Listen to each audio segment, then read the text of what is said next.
So, welcome everybody to Diplomacy Direct.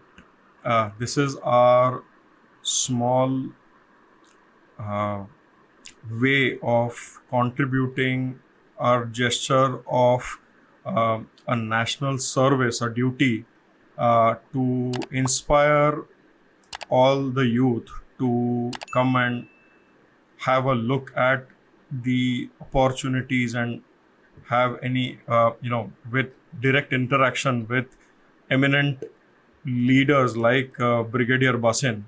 So without any further ado, I would like to start with introducing our eminent speaker for the day, Brigadier Sushil Bhasin. Brigadier Basin is a man of many feathers in his hat. From a 34-year long career in Indian Army to a motivational speaker, author, and educator, he has ensured his voice reaches the maximum number of youth in the early stages of their professional and personal development to help them make their own choices with the utmost clarity and independence. While serving in the Indian Army, Brigadier Basin found a new passion in his life, that of being an educator and shaper of young minds, and thus took to his new path in life after his retirement from the military. In the 17 years since his retirement, he has shared his military experience and the lessons he learned from it in various forms, from public speaking at schools to global stages at TEDx events. To this date, he has on a daily basis fulfilled his passion of teaching and guiding students by interacting with over 50,000 of them across various schools, institutions, departments, government, military, non-military, so on and so forth.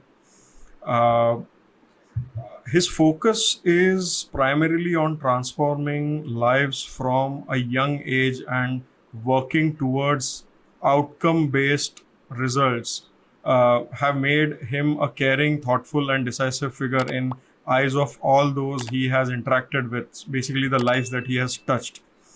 And while not interacting with students in person, he has found more ways of spreading his wisdom through his books, such as Design Your Life, $1 Million Second. Each of these books, bestsellers in their own right, have helped guide students and adults alike in imparting his wisdom regarding the advantages in effective time management and the need to be comfortable to consistently adapt and change with the times in one's life. Uh, I would like to bring this out, that the book Design Your Life in particular has been the source for his Spotify podcast Zindagi Unplugged, where he imparts knowledge in each episode, going beyond the pages of his book and reaching minds of millions of people through their devices. Uh, Being a board member of Association of Experimental Education and a member of Professional Speakers Association of India, Brigadier Basin is always applying his innovative mind to come up with unique solutions for any problems posed by anyone, be it a teacher, principal, or a student, to ensure every solution is tailor made not only to the problem but to the person also. Uh, his people centric approach has always helped him project his own adaptability and perseverance to his students of all ages, helping them realize the importance of said talents in their own lives. Therefore, it is my immense pleasure today to once again welcome Brigadier Sushil Bhasin to our virtual interaction today. I'm certain his experience, his love for educating and transforming young lives will do all of us a great service, as he's always been doing, and help us learn many more lessons along the way. So, thank you so much. Again, over to you, Brigadier Sir. Thank you very much, Vipul. I'm extremely grateful to you, and I'm absolutely honored to be here this morning. There's nothing that interests me or gives me more pleasure than getting a chance to interact with particularly the youth, because that is the craze with which I uh, sacrificed my very promising military career, and I stepped out of the army when I discovered the purpose of my life at the age of 52, that I need to do something for the youth. Thank you very much for that brilliant introduction. And I'm particularly happy that you did mention about the cap, because you saw very clearly that there can't be feathers in my head anywhere because I don't have any hair. So I need a cap to find some place to put a feather in. Thank you Absolutely. very much. Wonderful introduction. And I'm Our looking pleasure. Our yes, pleasure to have you here, sir. Thank you so much. looking forward to a great interaction. Thank you. Okay, Ameya, over to you. Thank you, Vipul sir. Thank you, Brigadier Basin. Before we begin, there are a couple announcements that I need to make. One is that please keep your video and mic off to ensure Brigadier Basin is always in the spotlight and that his voice reaches you with utmost clarity. Second, if you have any question, please put it on the public chat box. We will take your question in after the general question and answer session that we have. And third, we have a Diplomacy Direct YouTube channel, as many of you know. So please consider subscribing after this session so that you can gain access to this recording and many other sessions in the past and in the future. Right. So let's start with the most basic question that everybody has on their minds. What was the enticement factor that drew you to the military, sir? So, Ameya, actually, really speaking, when you look back, you introspect and find there are a lot of reasons. But very, very honestly telling you, it all happened on its own. There was no effort made. There was no. So I'll only tell you what I remember. I was about 5 years young, and I was blessed to be born in a place like Shimla. I don't think God could have given me a better place for a childhood than Shimla. And I'm talking about the year 50 when I was born, 51, I was rather. And it was, in those days, Shimla was heaven. It was absolutely a peaceful place. So we used to be going to our school, and there were no vehicles allowed on that road. And on the same road, I would see a bunch of officers walking, not walking, marching to the Western Command headquarters. And in the tiny brain of mine, there used to be a question: can I become one like this one day? No reasons. I didn't know. There was nobody. There's nobody in my family for the past at least 7 generations I've checked. Nobody ever had come anywhere close to the army. I'm the first person. So being from a business family with no army connections at all, no uncles, nobody that we know of, not even neighbors that I know of. And therefore, it was just that impression with that smart walking and the erect people, that body language that they projected. Fast forward another 5 years, and one day a friend of mine walked into my house and he said, can you lend me your maths book? No, because I was studying in St. Edward's, which was an English school. He was studying in DAV school, which is a government Hindi medium school. I know that we follow two different boards. So I said, what will you do with my maths book? He said, I am appearing for Scenic School. I said, what's that? So he said, oh, it's a school from where they send people to National Defense Academy. And my ears stood up. Something, the bell rang in my mind. I said, tell me more about this school. And he had in his hand a prospectus, which on the cover had the Palace of Kapurthala. Maharaja Kapurtha's palace is the building of Scenic School Kapurthala. And he was applying for that. So I had a look at it, and I still remember that brochure with black and white pictures, with not very, in those days, that was the norm. But I could still see something spectacular. And I said, how do you apply? And then, of course, he told me, and I also, on my own, without telling my father, sent a 5 rupees money order to the school, got a prospectus, filled up the form, and I was in class 5, filled up my form in whatever stupid language that I did. And then my father was on a tour. I was apprehensive that he may not permit me to join. So I took the help of my grandfather, who was very fond of me. And I was, grandfathers normally pamper their grandchildren. So I asked him, I said, I want to go to the army. He said, what's stopping you? I said, my father may not permit. He says, you tell me where to sign. So he signed it, we sent it. We got a call letter, and then I went to Serik school. But let me just say one thing for people here. Today, when I introspect, I'll tell you that right in the beginning of your career, or I'll say much before, when you are a student, there is a dream, and we lose that dream. We lose that dream because somebody comes in your way. If my grandfather had not signed, if somebody, they think, oh, no, why are you thinking? You think you can make it for the army? Don't listen to anyone. A lot of people will tell you that you are not capable, and they have no authority to tell you that. I tell parents a lot, and if any parents are listening to me, you have no business, you have no competence, you have no authority to tell your child that you can't do it. You have, this is from Sadhguru. He says, you have no authority. You have no competence. You think you're more intelligent than your child? May not be. The only thing you have in favor of you against your child is that in the race of coming to this world, you won the race and came earlier. That's the only advantage that you have. So therefore, don't let your dream is your purpose. And we must have that purpose in our mind, because if you don't know where you are going, you will never reach there. You will soon realize that the ladder that you were climbing was resting against the wrong wall. If you get into a ship and you don't know where to go, you will go in the direction of the winds.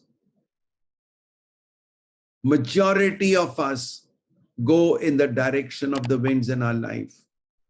So I knew right from the beginning of my life that I wanted to be in the army. There's a long story. I don't think I have a time for it. But my dreams were shattered to, my life came crumbling down when I got rejected medically, permanent rejection. I had 5 chances. 5 chances for India. I used to tell myself, ek nahi to do nahi to teen. I can't be failing 5 times. But I didn't know that I'll get medically rejected the very first time permanently means all 5 chances gone in a go. But that manifestation, that dream, when you want that something should happen, sari kainat aapke saath lag jati hai. I went for the appeal medical board. I got through. I went to India in my very first chance. And today I know that I haven't come across an officer of the Indian Army so far. Not that there aren't, but I haven't come across anyone who was younger than me on the date of his commission. I was a commissioned officer at the age of 19 years and 12 days. And at that time, you could be 19. Now you can't be an officer before 20. Okay, so I think I've taken enough time for that answer. But it was some dream, and you must pursue your dreams. Those dreams are not the ones you see at night. The dreams are the ones that don't let you sleep at night. They make you jump out of your bed and say, what am I doing about it? So let's have those dreams. Wow. Okay. First things first, I think you've answered my next question. One of the qualities needed, obviously, is perseverance, and you are the living example of it. And secondly, I think your story deserves at least a movie or an online television series. This is too interesting to let go. But on that note, sir, the next question is, what kind of qualities does the military, does any of the armed forces branches, what do they look for in an officer at the outset? So let me tell you, this question is not very easy to answer, but I want to put a few perspectives because I get today hundreds of people, particularly on Instagram. I think there are about 8-10 defense aspirant groups, and I have spoken on each one of them. I have done at least 10 interviews like this only on the subject of defense aspirants. I have also spoken in Bombay to a gathering of about 1,000 students and about 500 parents, so audience of 1,500 people in a Rotary event where I spoke on military as a career. My experience has been like this. Anyone who's been in SSB and got rejected would know, or even if you got selected, you'll remember that in the end they say, it is not that you are not a great guy. It's only that you were not found fit for the army. The army has a particular requirement. Maybe you are a genius and you'll not fit into the army because the army doesn't need geniuses. If you're too dull, the army doesn't want dull people. The army takes somewhere, see, on a scale of 1 to 10, and I'm not saying it accurately, it's hypothetical. Maybe on 1 to 3 not accepted, 8, 9, 10 not accepted. So maybe it's only that window between 4 and 7 that you will fit in, right? Now, everyone, I don't know how many of you know, every one of us is born with a profile, is born with certain characteristics. And I am a great propagator of extended disc, where D, I, S, C are the 4 personalities, and you have all 4, but in different proportions. So your predominant personality is either D or I or S or C, which is dominance, influence, stability. What is it called? C is compliance, right? Now, you have 4 different personalities. And maybe you are not wired, maybe you are not born to be in the army. Like I never encouraged my son to go to the army because he's an absolute creative guy, and army does not encourage creativity. If you're asking too many questions, army doesn't want that, because army says you're not to question who and why, you are to but do and die. You have to be an obedient guy. But so therefore, please ascertain, and there are tools available in the market. I've been talking about this in Zindagi Unplugged as well. And all those who are really keen, Zindagi Unplugged is one place, 48 episodes. I've almost talked of everything that a youngster wants to know today, right? But coming back to your question, Ameya, you should look at joining the army if you are firstly an adventurous guy. You love life. They say live life king size if you want to do that. I used to always say in the army, till you live like a man. Or you don't live, but you don't live like a mouse or a cat. Certainly not.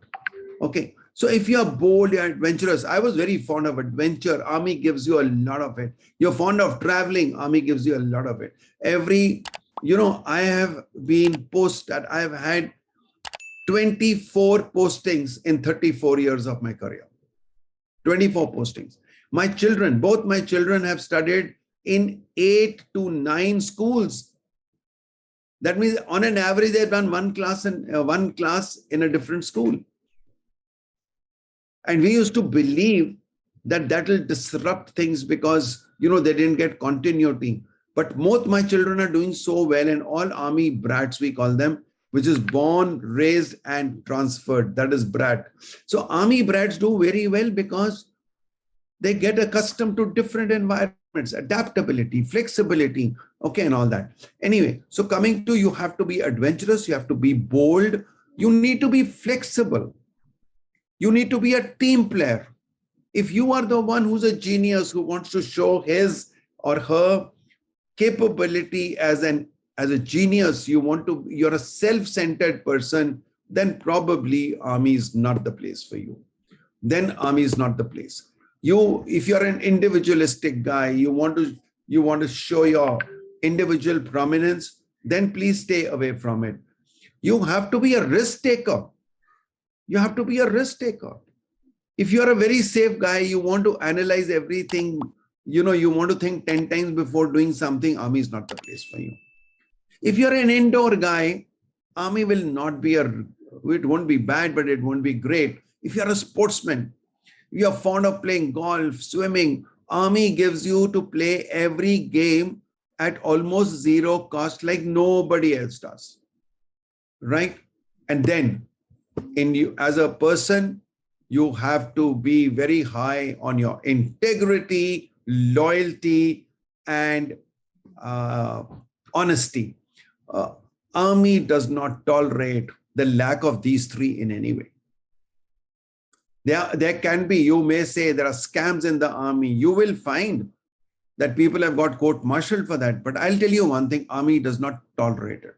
The day your honesty, integrity, loyalty is found to be questionable, you will go through a process of a court of inquiry, a summary of evidence, a court-martial, but Army will not tolerate it like other departments do.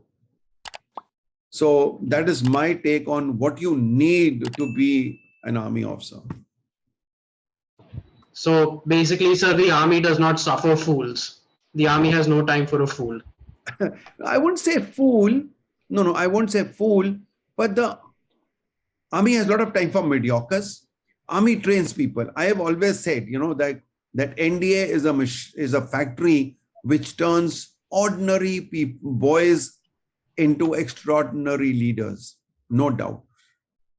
I have seen in my 3 years in the National Defense Academy, the time we came and the time we passed out.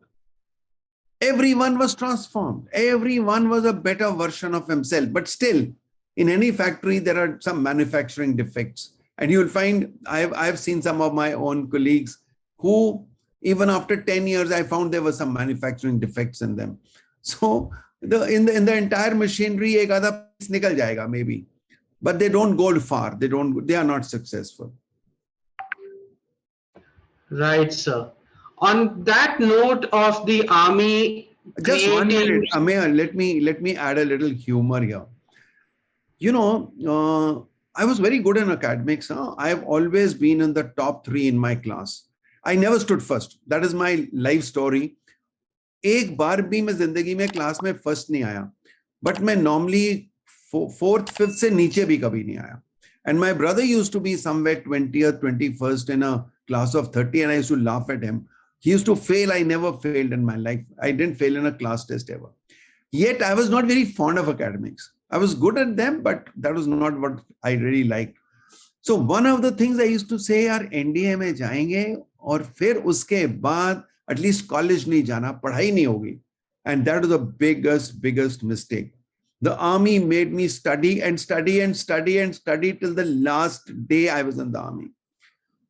The type of courses, the type of exams, you are constantly studying. So if anyone wants to get rid of academics and come to the Army, please think twice about it. Okay, that is an insight I never thought I'd hear, sir. Thank you for that.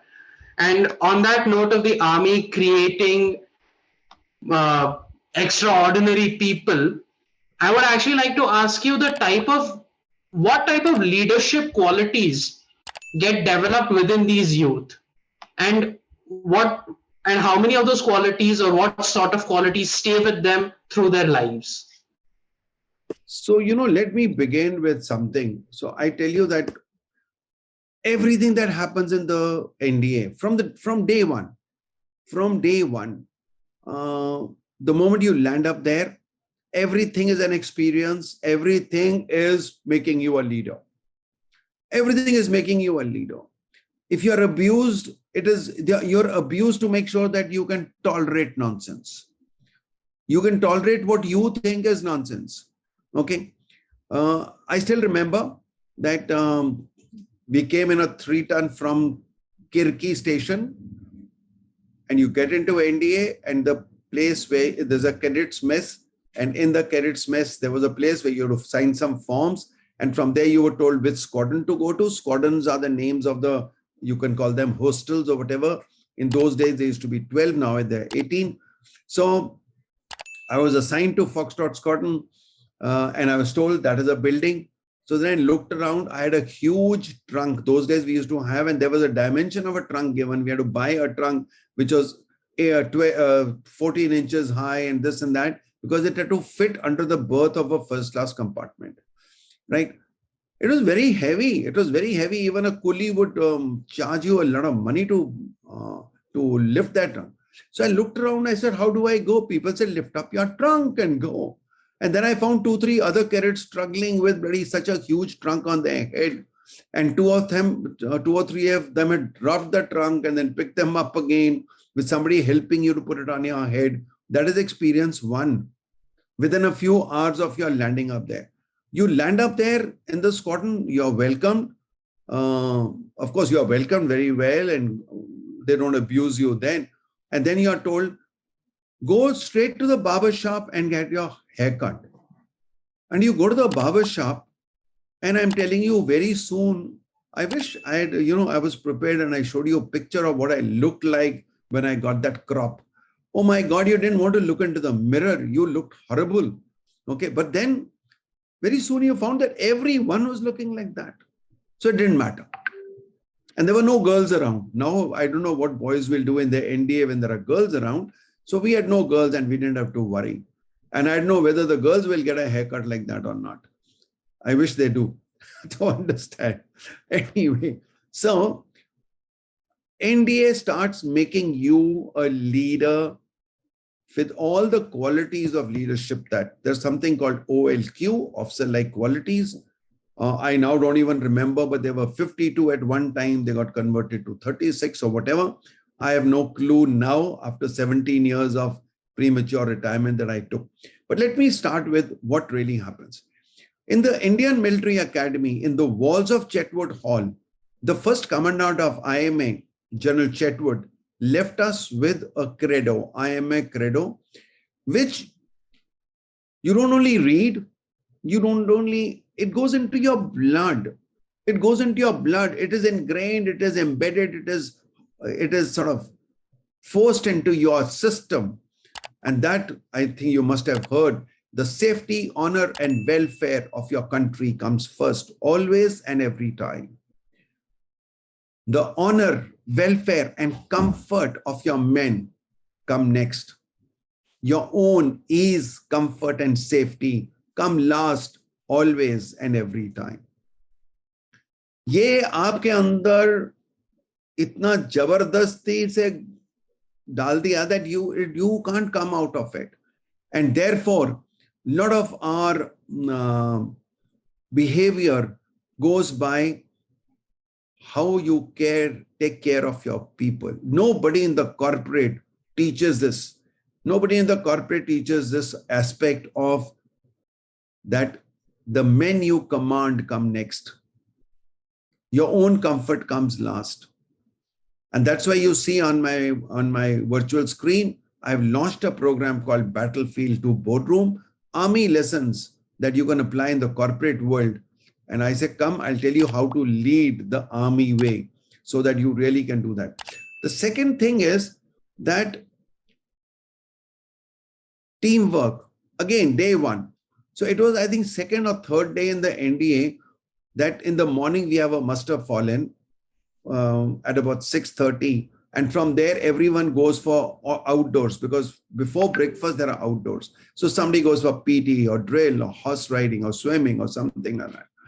So from there, we have cycles and we are told, and we go to our respective locations. We go together in squads. Even in cycles, you form up like two cycles behind two cycles, and you go in a very orderly fashion.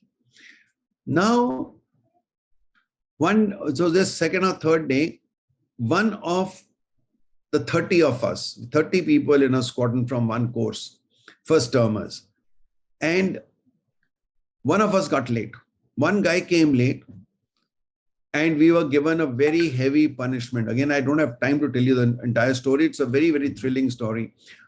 But we were given a punishment at 1:30, which means no lunch for you, because to be there at 1:30, it takes time to get into that rig called riding rig chariot order. So you to get into that, it's tough. So first thing is you're going to miss your lunch. Second thing, you know that in the middle of the afternoon in the scorching heat, you are going to be given ragada. Ragada, because I can't find an English word that really explains what is ragada. But in Hindi, you'll understand what it is. So when we went to a class and there was a very mild, timid instructor, Hindi instructor, he said, "तुम्हें क्या हो गया भाई? तुम्हारे इतने मुंह मुरझाए हुए क्यों हैं?" मैंने कहा, "sir," I got up. I was very agitated. मैंने कहा, "सर, ये हमारे सीनियर्स का दिमाग नहीं है क्या? उनको पता है कि कौन लेट आया, उसको पनिश करो ना। मैं मतलब 5 मिनट पहले आया था. Why am I going to suffer a punishment for the sake of this idiot who came late?" And he told me something profound. He said this in 1967, and I'm telling you today, why do I remember it after 50 plus years? He said, "You have joined the army voluntarily. You have joined an organization where there's no I. There's nothing called I. When we have to go and capture a section post of 10 people, we need a platoon of 30. And the success doesn't happen with number of people that go there. Success happens when everyone is there to contribute. So therefore, आज से आपको सिखाया जा रहा है कि जब आप 30 पहुंचते हो, वो यूनिट पहुंचनी चाहिए वहां पे. And the first day I learned, which later on I taught in corporate many times, that the strength of a team is decided by the strength of the weakest member, just like the strength of a chain is decided by the strength of the weakest link. So you have to be a great team person. The army tells you how to know your men. I've already covered that, but you have to know your men very well. Very well. You have to understand. You have to be empathetic. You may be as harsh with them in getting jobs done, but if they have a problem, you can't sleep till their problem is solved. Okay, you have to lead from the front. You have to set an example. You can't expect people to do what you don't do yourself. You have to be a strong human being. That humanness must be there in you. And be a thorough professional. Battles are not won by josh and bravery only. You have to know your craft. You have to know your weapons. You have to know your tactics. Okay. So these are some of the things that the way the leadership is developed. And it's far beyond that. Actually, I'm doing a 54 weeks program now on army leadership for corporate world. And a lot of people are going to benefit from this. Thank you. Right. So thank you for that insight into how the military can prepare you for the corporate world.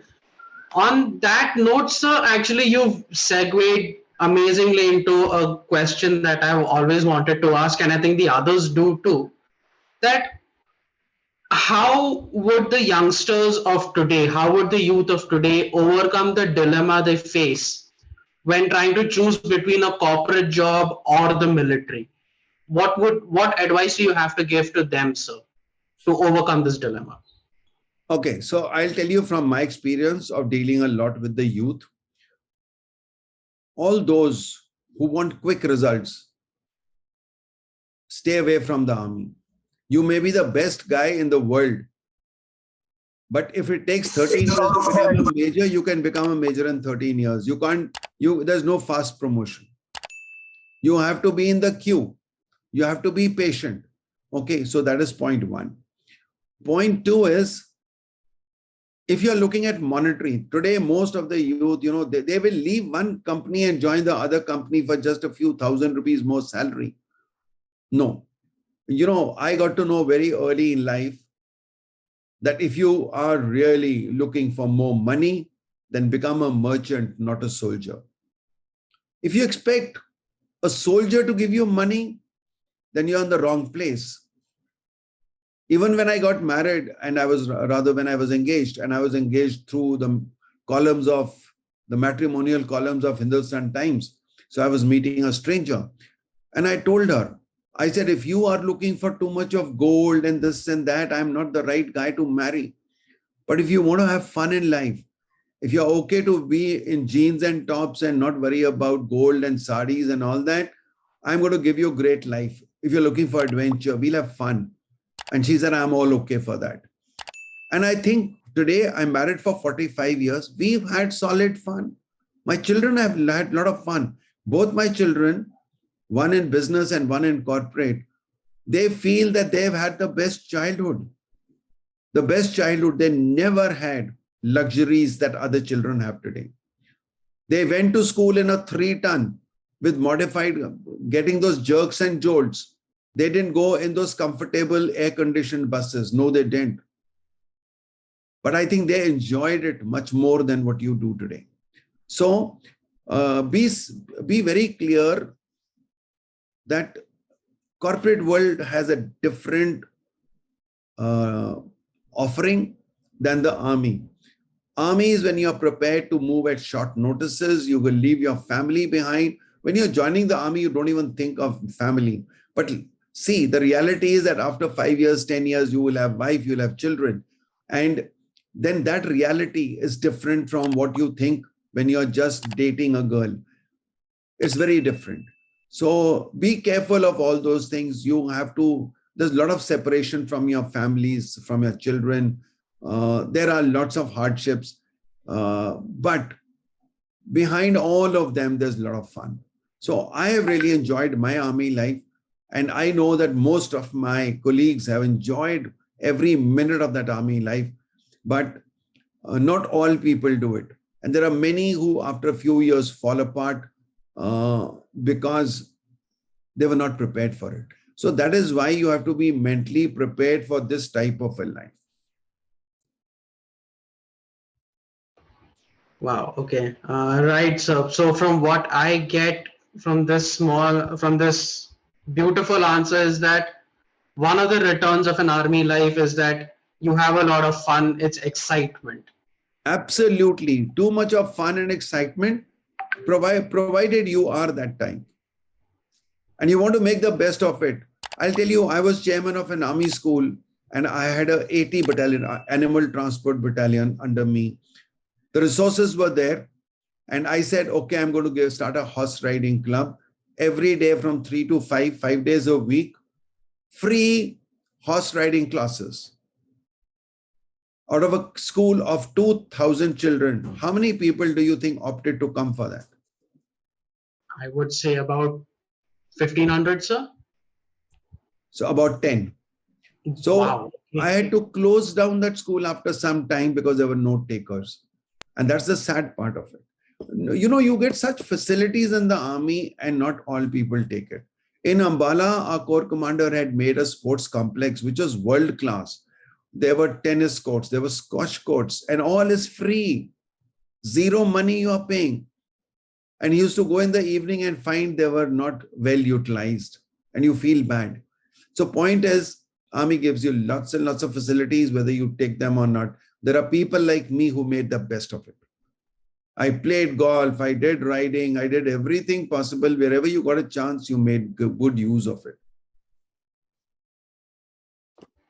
Wow, it really puts a new perspective into the army life for me, sir. I personally never knew the type of facilities you get and in such numerous amounts. So, you know, Ameya, you travel to places you can't do otherwise. When I was doing my higher command course, we were taken to a place in North Sikkim called the Plateau. The Plateau is the last place in North Sikkim from where you go and enter China. So this plateau is really speaking like a no man's land. There's nobody there, right? A civilian is not allowed to go there. So when we went there in jeeps, and it was very tough, there's a lot of snow there, and we enjoyed it. But you know, we went there. We went to Andaman and Nicobar Islands. We went to Indira Point. We went to certain places where civilians are not even allowed, and you felt so privileged. And you get to see the entire country so beautifully. Of course, I was not fortunate to be one of those who could also get a foreign posting, which few people are lucky to get. But in India, I have traveled all over. East to west, Bhuj to Tinsukia, Burma border, everything. And it has been, you see the country from a very close quarter because you see all these states people, you meet the local people, you see the customs and traditions, you learn their languages to some extent and all that. It is a fantastic life. But again, sir, coming back to the returns that the military gives you, what sort of lifelong qualities do they retain? What sort of those types of returns does a defense officer get from his time in the military that he can use post his retirement or their retirement? So I think, so I'll answer that to you in my own way. And I'm telling you, my answer could be very different from many others because these are all personal experiences and personal perspectives, right? First of all, I think the army gives you tremendous, tremendous amount of self-satisfaction and self-confidence. Tell me one thing, leaders across the world in any part, whether you're a political leader, bureaucratic leader, or even a sports team captain or a business leader, you all have challenges, but not a single one of these have the challenge of taking people into battle and putting them into the danger of life. Nobody does. If an army officer can have the capability of influencing his people and leading them into battle and even encouraging them or leading them to sacrifice their lives if need be, can you be a better leader? Can you get better confidence? So that is one, that army leaves you with a lot of confidence. Secondly is the type of experience, the variety of experience we have in the army. Very difficult to even imagine anywhere in the civil world that you get that. So when you come out of the army, you're full of confidence, you're full of experience, right? It also gives you a lot of sense of pride. I still remember I was a very young officer, and that time there were second lieutenants, which you now don't have. You start with a lieutenant. So with a single pip on my shoulder, and I had gone home on leave, and there was some conversation in the family, and one of my uncles was talking about one of our servants in the house, who had left us, and then he had become an auto rickshaw driver in Delhi. And he says, he's getting 1,000 rupees a month. And those 1,000 rupees a month was a good amount of money. So I said, I was a little surprised. So I said, an auto rickshaw driver gets 1,000 rupees, because I was getting 450 as a second lieutenant, 450 rupees. So you know what my uncle said? He said, तुमको पता है कि second lieutenant की तनख्वाह तो एक छाबड़ी वाला भी निकाल लेता है. Maybe factually that was a correct statement. But I answered it like at the age of 19, the answer I gave to my uncle. I said, Uncle, आप बहुत बड़े इंडस्ट्रियलिस्ट हैं, पर अगर हम दोनों रेलवे स्टेशन पे खड़े हो ना, आपको कोई नहीं पूछेगा, मेरे को 10 लोग आके सैल्यूट करेंगे. I'll be recognized in a crowd on the railway station. I could have never thought of airports because I had not seen an airport till then. But that is the honor, the respect that you get. Today, I have left the army 17 years ago. And I'm telling you, wherever I go, even if I'm traveling in a train or in the plane or something, and I meet a stranger sitting next to me, and when I introduce myself, I don't know how many times, hundreds and thousands of times, a person shakes my hand and says, Sir, thank you for your service to the nation. But what a sense of pride that every stranger acknowledges your service to the nation. Tell me how many corporate CEOs would get a remark like that, that thank you for contributing to the Indian economy. How many times have you heard that? If I ask my CEO friends, they normally tell me never, not even once. I was sitting in a flight I was in the business class. So the person next to me was the chairman of one of the nationalized banks. I'm not naming the bank. So we're having a lot of discussion. And, I told him, I said, what a great contribution you're making to the economy of the country. And he said, Brigadier, you're the first person who ever said that to me. Nobody says that. Okay, so there's honor, there's pride. Okay, then I'll tell you, to me personally, there's a great sense of satisfaction that you contributed to humanity. I'm telling you only to give you a lesson and not to brag about myself. I have one of my Jawan's sons, whom I took care of his education and all, encouraged him. And today he's a major in the Indian Army. And I've got at least 20 Jawans who have served under me, who are either officers or doing very well in life. And I don't tell people that I got a letter from a general or a brigadier. I talk very highly of the Jawans that still write to me or call me up and say, sir, you made my life. That sense of satisfaction is great. Your sense of contribution to the humanity. And these are some of the abstract things that you will get in the army. When it comes to monetary, I think as of today, the pension that you get, a lot of people may complain, but I feel particularly the ones who retire now, they get a very good amount, very reasonable amount of decent pension to live a retired life. Okay. Yes, one could always saying, why not more? Ye dil mange more is fine.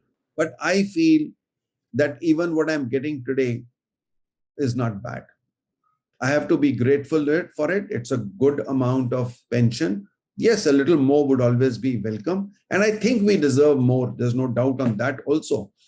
But so it gives you a reasonable amount of wealth to live your retired life with. I think it leaves you with a very honored life. These are some of the things I would say. Right, sir. Thank you. Thank you again for that insightful answer. It's no wonder that an army life or an army office after retirement finds such fulfillment even after they've left the army for so long, and you're the clearest example. But sir, if I can just indulge you for 1 minute, ever since reading your bio, I've had this one question. You found your first calling at the age of what, 9, when you applied for the Sainik school.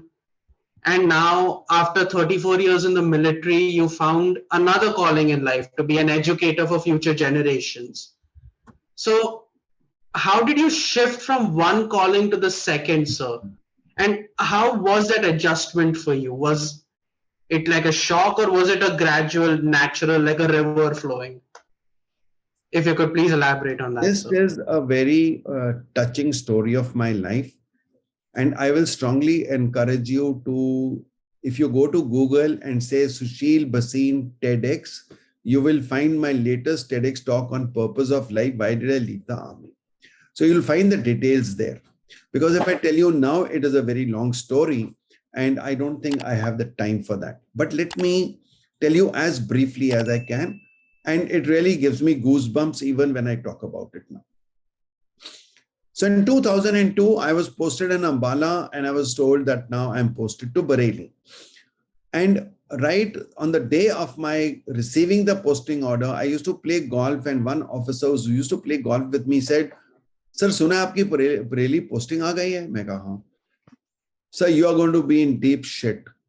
Why am I going to be in deep shit? He says, "Sir, you're going to be the chairman of army school." So of course, firstly, I didn't know that. So I said, "Okay, but why in deep shit?" He says that the school is in a mess. I said, "How do you know?" He says, "Sir, my wife is teaching there and I've just come from Bareilly, so I'm telling you firsthand." So that was the beginning. And then everyone told me, and after 2 months, I went and joined the army school. My boss told me the same thing. And I asked him, "So why is this? Everyone is saying that's going to be a big challenge." And he told me that for the last 2 years, we haven't had a continuity in principals. Principals have come and gone. Nobody's sticking around. So 2 saal mein 5 principal aage chale gaye. The physics teacher is a officiating principal and he's having a very tough time. And I get the GOC told me, I got lots of complaints from parents, particularly of the 2 board classes, that the physics classes are suffering because the physics teacher is also the principal. So he told me, he said, "Sushil, I know you'll do your professional work all right, but please give this a little priority because it's really bad. All our children are finding ways to go to other schools, and all those who are in the school now are the ones who don't get admission anywhere else." So it was really speaking कि जिसके पास और कोई चारा नहीं है वही यहाँ रह रहा है, जिसको मौका मिल गया, जिसको कोई अच्छा स्कूल मिल गया, वो निकल के चला गया. Very sad state of affairs. ये सुन के, the moment I got into my car to go home, the thought that came to my mind, and it went straight into my heart. My daughter at that time was in college. My son was in class 12.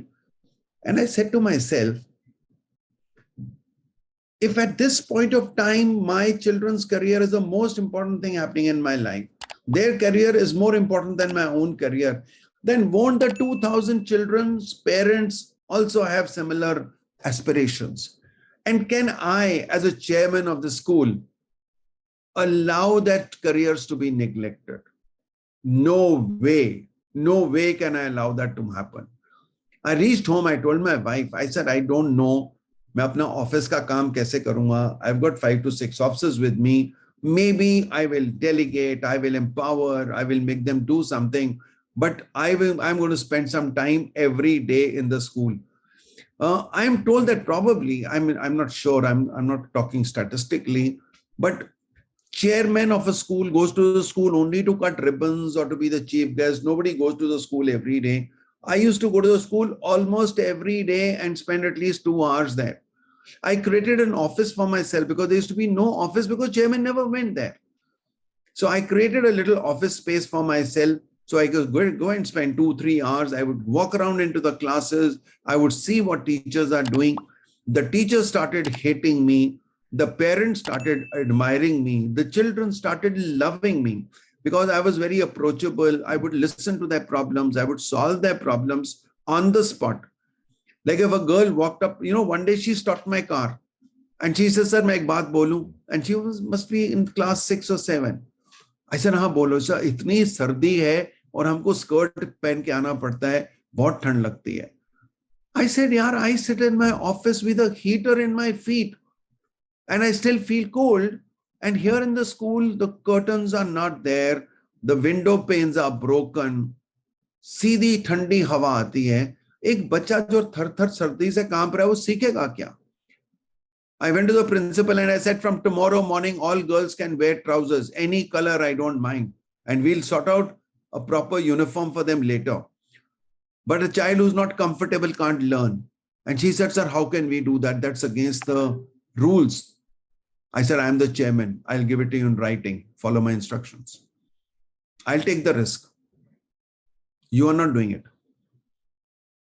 So one day, in 6 months' time, I changed a lot of things. I was not an educator. I didn't know how to change it. But I only applied common sense principles. I started supervising, seeing that the teaching was happening. I made sure that the teachers were taking things seriously. And, one day was such a delightful moment that I went, in Wednesdays and Saturdays, we used to be in civil dress. We were not in uniform. So I had gone in principal's office. That time we didn't have an office for the chairman. So the principal was busy with some teachers and I didn't want to disturb her. So I was waiting outside and there was a notice board. So I was also looking at the notice board. 2 gentlemen walked in. They were also looking at the notice board. So, they were talking to each other about getting their children back into the school. I could make out from their conversation that the children were in the school. They had gone out. Now newspapers were saying that school is become very good. So they had come back to talk to the principal and ask for readmission. So I just interrupted and I said, "Ya batao aap kaun ho, kaise aaye ho idhar?" तो बोला कि हम ऐसे parents हैं और हमारे बच्चे अभी दूसरे स्कूलों में पढ़ते हैं. अब सुना है सर, मेरे को बोल रहे हैं कि सर सुना ही, यहाँ एक ब्रिगेडियर साहब आए हैं, उन्होंने बहुत स्कूल को सुधार दिया है, तो हम सोच रहे हैं कि अपने बच्चों को वापस लें. I was so happy to hear that because they didn't know I was the same brigadier they were talking to.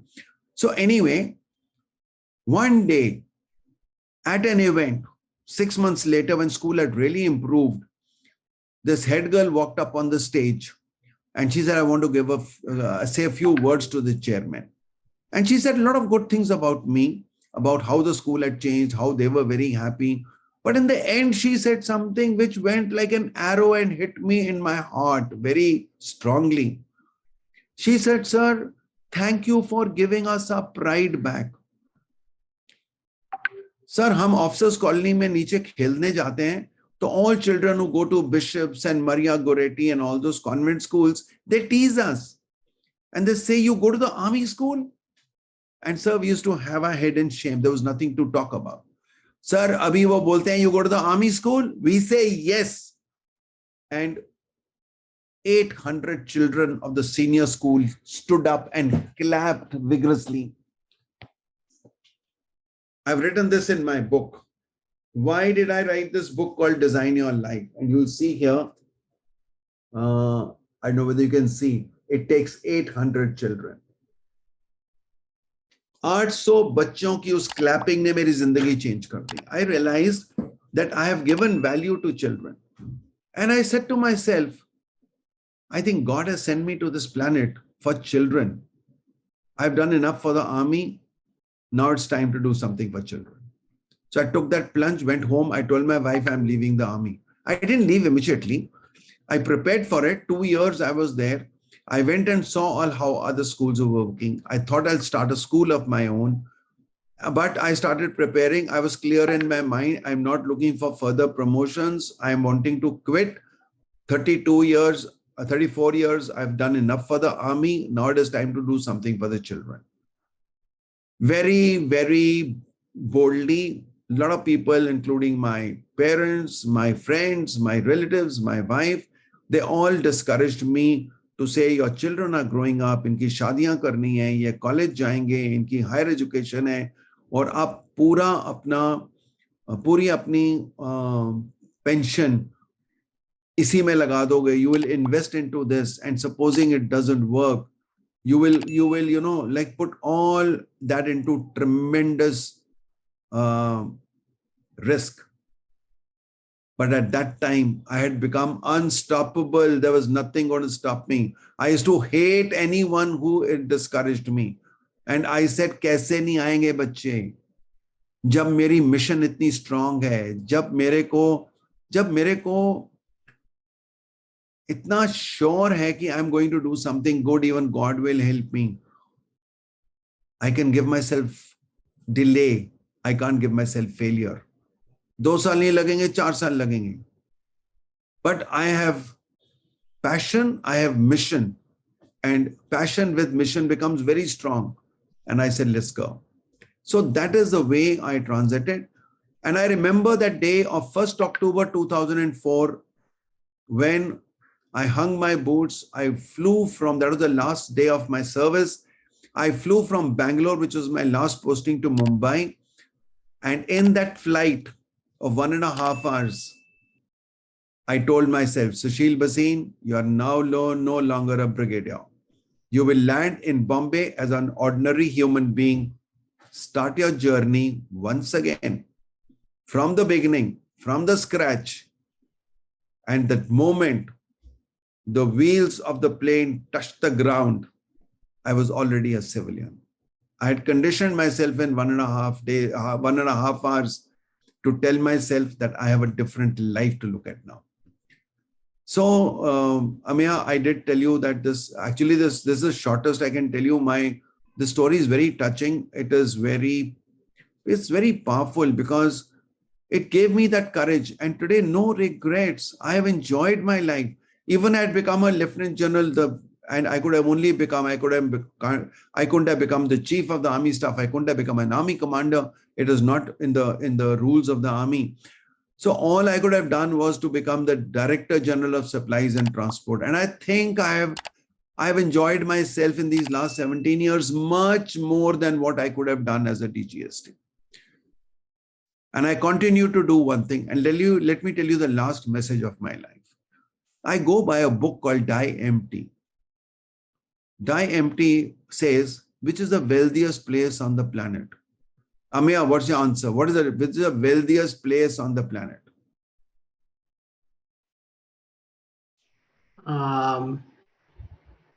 If you're talking in terms of money, sir, Fort Knox in America. But if you're talking, say, spiritually, or the kind of life one leads in the choices we make, sir, in our own self. The wealthiest place on the planet is a cemetery, a graveyard, a cremation ground, where people leave all their knowledge and go away. The dump of knowledge and experience that is lying in these places. So die empty says don't leave anything on the cemetery. Usse pehle baant do sabko. And that is what I am doing. All my content is on podcast, on YouTube. I am trying to give as much. That's why I don't hesitate when somebody calls me like this. There are friends of mine who said, don't go and waste your time on something where there are only 30, 20, 30, now there are 38 people here. And there are friends of mine who say, guarantee me minimum audience of 200, only then will I come. There are people who say, guarantee me that your YouTube videos have more than 1,000 views, only then I'll come. I have no such conditions. Why? Because I believe that in these 38 people who are listening to me today, even if one life gets transformed even slightly, I think my time has been well utilized.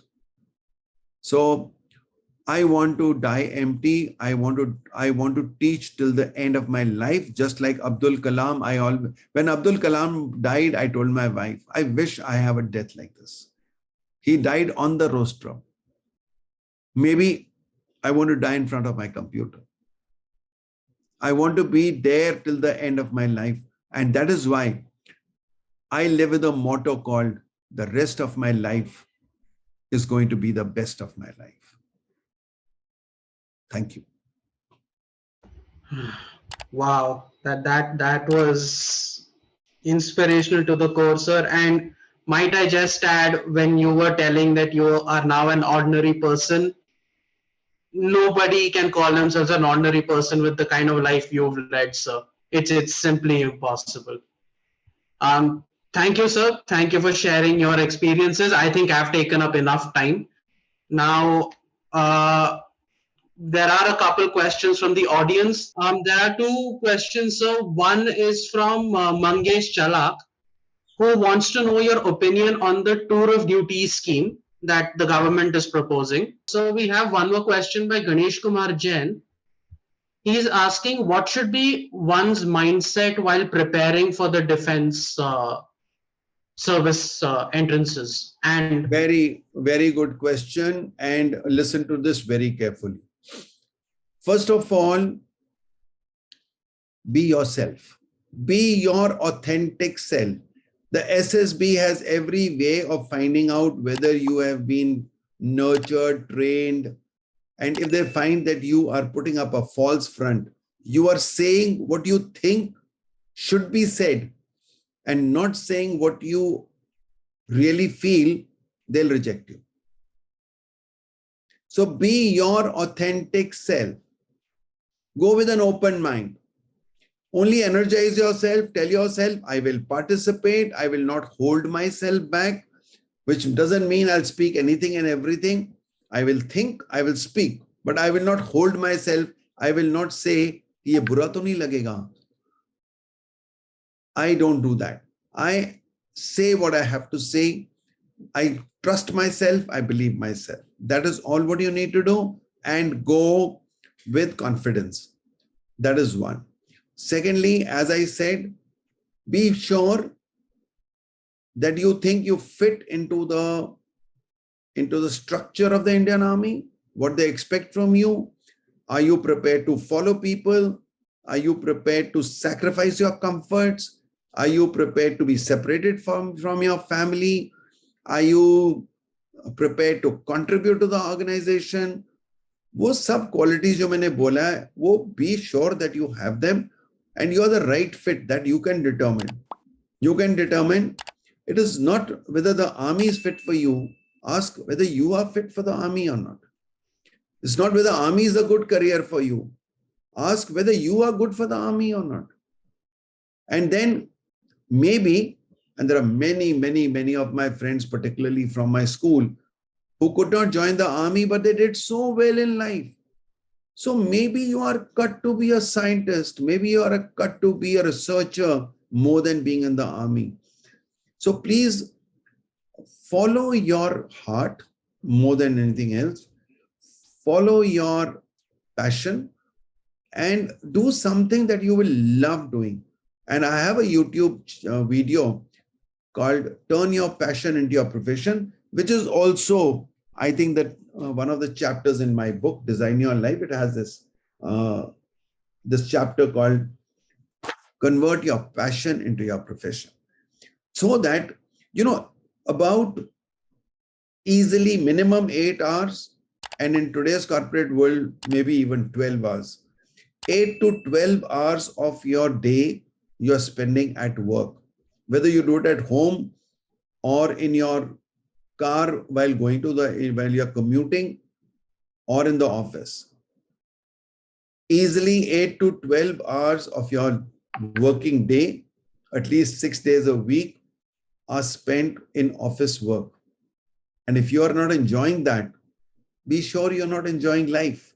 Because you can't go up to God and say, God says, मैंने तुमको इंसान बना के भेजा 84 लाख जन्मों के बाद, कुछ enjoy किया, बोला भगवान वो वीकेंड को enjoy कर लेते थे संडे को, because 6 दिन तो काम कर रहे थे. तो अगर काम में enjoyment नहीं है तो लाइफ में enjoyment नहीं है. So you must find a job, and I'll encourage you. You see, all your answers will be there, but your general answers will be found in Zindagi Unplugged. And there are 20-minute episodes, 48 of them.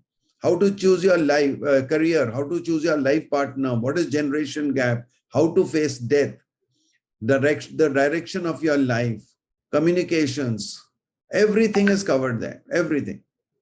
And you will find some answers hai wahan pe. And because we have encouraged that. So I told you I have a lot of people who come and join me on Instagram only for this. And I give them 20 minutes free one-to-one consultation with me. If you have a particular problem in life and you want to discuss, I help you with that. So that is a part of my die empty. But yes, if somebody wants personal coaching, then there is a fee for it, because then I have to give you dedicated time, and that's my profession. But normal guidance and help I offer for free. All right. So I guess, after the entire session of all the insightful information and the passionate overview of his life, the career in the forces, and everything that Brigadier Bhasin sir so gracefully has put up today, I'm very sure we will have many of the youth on this forum looking forward and giving a thought, joining successfully, taking these tips and suggestions by Brigadier Bhasin, and make the most of the information and this opportunity. So thank you so much, everybody. Brigadier Bhasin sir, a special thanks for your time, and the points put out to you by such a conviction. Thank you so much. All of you, thank you very much. Thank you for your time. Thank you for your patience in listening to me. And I'm very grateful to Vipul for this opportunity. I really find it's a good platform, and happy to see you. Thank you so much. And we will like you to visit Diplomacy Direct, like this, to inspire our youngsters. Thank you so much for your time. Thank you.